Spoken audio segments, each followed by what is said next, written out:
La storia di George Stanley Jr. rappresenta uno dei casi più gravi di malagiustizia nei confronti degli afroamericani. È il 23 marzo 1944, quando George Stanley Jr., 14enne afroamericano, viene arrestato ad Alcolu, cittadina nella Carolina del Sud, con l'accusa di aver ucciso due bambine bianche, Patty June Benecker, di 11 anni, e Mary Emma Thames di 7. George Junius Stanley Jr. nasce il 21 ottobre 1929 ad Alcolu, nella Carolina del Sud, dove vive con il padre George e la madre Aime, i due fratelli John e Charles, e le sorelle Catherine e Aime. George era un ragazzino con il carattere scontroso e violento, ed era spesso coinvolto in risse a scuola, e durante una di queste, avrebbe graffiato una ragazza con un coltello. Una donna bianca che viveva nella stessa cittadina, che conosceva George fin dall'infanzia, dichiarò che il ragazzo aveva minacciato di uccidere lei e una sua amica, il giorno prima dell'omicidio, e che era considerato da tutti un bullo. Il 22 marzo 1944, due bambine di 11 e 7 anni, si allontanarono da casa in bicicletta per cercare dei fiori, senza farvi più ritorno. I loro corpi senza vita furono trovati il mattino seguente dal reverendo della cittadina. Avevano i crani perforati e non presentavano tracce di violenza sessuale. I rapporti sui due cadaveri differivano però sul tipo di arma utilizzata.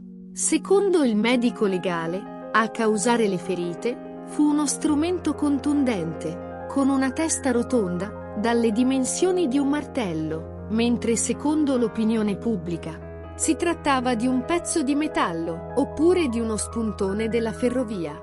La polizia arrestò George, insieme al fratello maggiore Johnny, con l'accusa di aver ucciso le due bambine. Gli ufficiali rilasciarono quest'ultimo, mentre trattennero George, senza permettergli di vedere i genitori. I genitori di George non poterono vedere il figlio prima, durante e dopo il processo. Il vice sceriffo Newman, che interrogò il ragazzo, presentò una dichiarazione scritta di suo pugno, nella quale era trascritta la confessione di George. Gli inquirenti, inoltre, interrogarono il ragazzo da solo, senza la presenza dei genitori o di un avvocato. Il processo si svolse in un solo giorno, con la giuria autorizzata a giudicare George, composta da soli cittadini bianchi.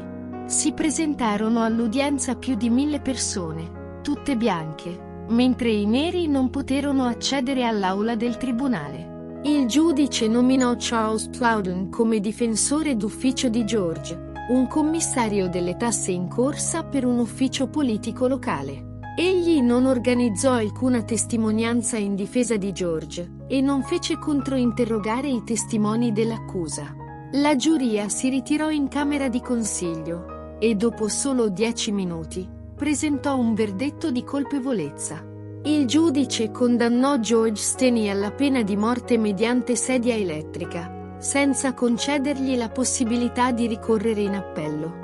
Il 16 giugno 1944 alle 19:30, gli ufficiali penitenziari del Central Correctional Institution di Columbia condussero George alla sedia elettrica, giustiziandolo. Gli agenti fecero sedere il ragazzo sulla Bibbia che teneva sotto braccio, per permettere il corretto fissaggio degli elettrodi al telaio, dal momento che il ragazzino era troppo piccolo per arrivarci.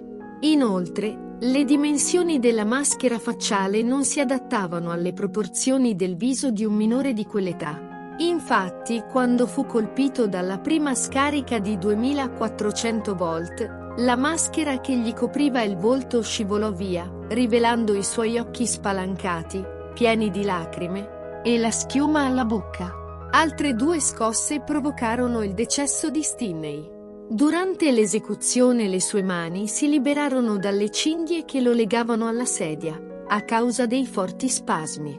Il piccolo George venne dichiarato morto dopo 4 minuti dalla folgorazione iniziale. Dall'arresto all'esecuzione passarono solo 83 giorni.